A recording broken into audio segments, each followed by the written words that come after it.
Alright guys, continuing right along with the sled project here, you can see our current progress. Nothing here is actually glued up yet. Our runners can still pop off and all of our slats can still easily be removed. We're gonna wait to do all this stuff till we know that we're fully ready to go, and we still have some finishing touches to put on here. But before we can do that, we need to build our carriage, the area that's actually gonna help hold my nephew, because my nephew is only 1 year old, so he doesn't have all the ability to fully hold himself up. He can kind of keep himself upright, but he still has a hard time wanting to stay upright. So we're gonna build a little carriage to help hold him in. Now, following the plans, this is actually pretty simple to do. It's just 6 pieces that are gonna create your frame, and then a whole bunch of 3/4 inch dowel that you would use for your spindles. But because I'm a glutton for punishment, we're gonna be taking this block of maple and turning all of our spindles on the lathe, and we're gonna be adding a little bit of decorative touch to them, so that way they're a little bit more visually interesting than just using some straight spindles.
So we have our white oak pieces for the side rails. Now we need to work on the curved back ones, and that is going to come from these 2 pieces right here. Now, one thing I want to quickly mention is I absolutely hate anyone who decides to make their plans like these people decided to make their plans. And that is using radiuses to denote your size of your curve. So in this case, for our 2 back pieces, they need to have a 9-inch radius curve to them.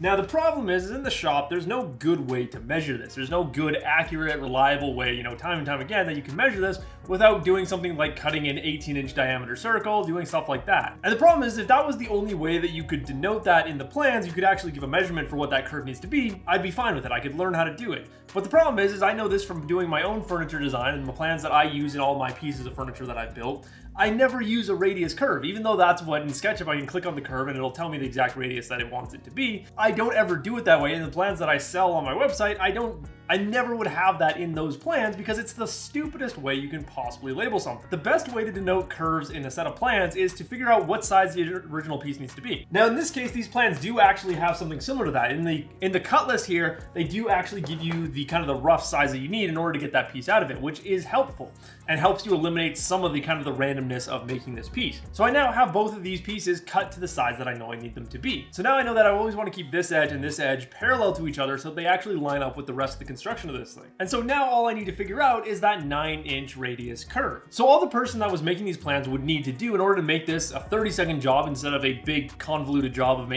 measuring out a radius is they would just have to give measurements in from one edge. So if they just give me a measurement of, let's say, 3 inches in from this edge here, same with on this side, then I know that my curve goes from that 3-inch in mark all the way up to this back edge, then back down. I can very easily do that with a drawing bow, with my French curves, all that kind of stuff.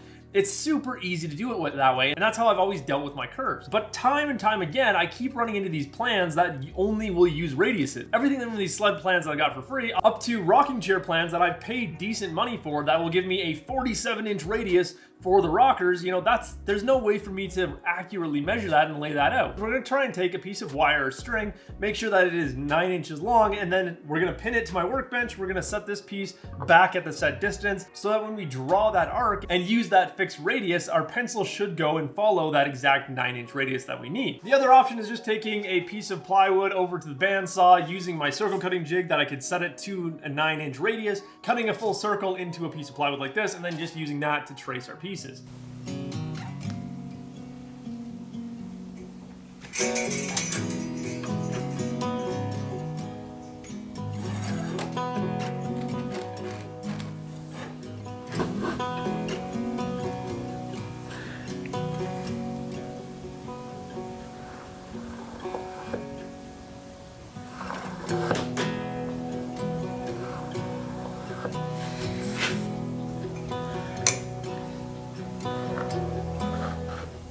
Idea number one with the pencil and the wire is an absolute bust. So I have this set so that when I hold the pencil pretty much perfectly vertically, it does give me a 9-inch radius. But the problem is that there's no way for me when I'm drawing that radius to keep my pencil perfect. And so I tried my best, but on this piece we have 5 different lines on each side that are going to be completely impossible to follow. I'm most likely going to end up with a pretty horrible and uneven curve. So what I'm going to do instead is I'm going to take my circle cutting jig, cut an 18-inch diameter circle on the bandsaw, and then we'll use that to actually lay our lines, because that should hopefully be a much more accurate solution.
So we've got most of our structural pieces together. Now all we need to do is make our spindles. We still have a few small things to do, like we still need to drill 2 more holes into this top piece here, but in order to do that, we kind of need all of our spindles together so we can actually figure out how things line up. So we're just gonna make our spindles and figure it out as we go from there, because all I know is that somehow these two need to connect. Somehow I need to line up the holes that are running through here, pass that onto this top piece here, so that way everything comes together the way that it's supposed to according to the plan.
All right, so we've got all of our pieces kind of roughly put together here, and we've got one final problem that is really making me despise the person who made these plans, and that is there's no way to align this nicely. There's nothing in the plans that tells you how to align things, and overall, with just the amount of random and odd shapes that we have going on here, there's no good way to align these holes that are in the top here and get them, pass them through to this top piece here. So now I'm kind of left with this annoying part of I'm going to have to jerry-rig something in order to get things together. This is just one of those things I think comes along with making plans, is you have to kind of think about everything.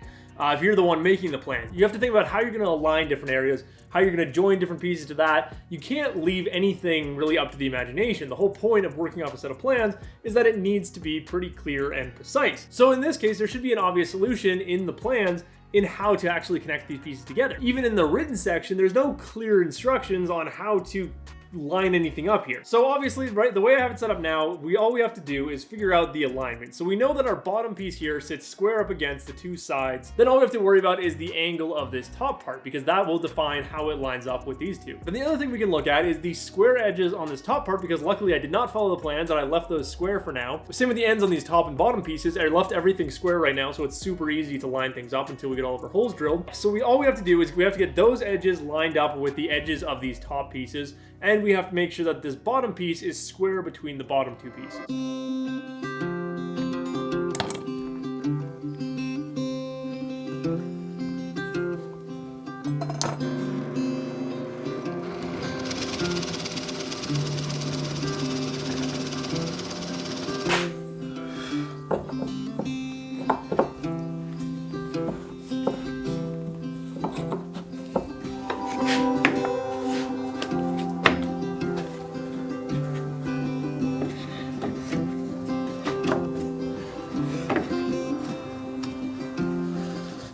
So we now have our carriage mostly completed. All we have to do is kind of our finishing touches on here, but it looks really awesome. I love the fact that I turned all these spindles. They look a lot more interesting than just having those kind of straight 3/4 inch dowels in there. So to round up this video, we're gonna get this carriage fully glued up. That way it is ready to go later on. But the one issue that we do need to fix about this carriage is this bottom piece, because right now this piece has no structural integrity to it other than this single spindle going through here. So what I'm thinking right now is I'm gonna put in some dowels from either side to then tie into this bottom piece here, and that'll actually hold it in place and give it some real structure. That way when we glue this whole thing together, we'll have a solid frame that can, again, very easily be attached or removed to the sled as needed.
Alright, so we now have the carriage mounted onto the sled, and this thing is looking amazing. I absolutely love how this thing has come together so far. It just looks and feels so solid, and it's just, I don't know, it's so beautiful. Again, I can't say this enough. I'm so glad that I didn't just use a straight dowel here. I'm glad I took the time to turn these to give them some shape, give them some detail and all that. I think just this part alone really makes it actually look better than the original plans. I also don't mind having the 2 brass screws visible on the top carriage here, again, given the fact that this makes it removable and adds more use to this sled in the long run. Just overall, I don't mind having that nice brass hardware on there. Plus, it looks pretty classy. But anyway, that's gonna do it for this video. In the next one, we're gonna work on finishing all this stuff up, getting it all together, making it look as good as it possibly can. We're also gonna be putting a nice outdoor finish on it because this thing is gonna be getting used outdoors. So as always, guys, I do hope you enjoyed this video, and I will see you in the next one.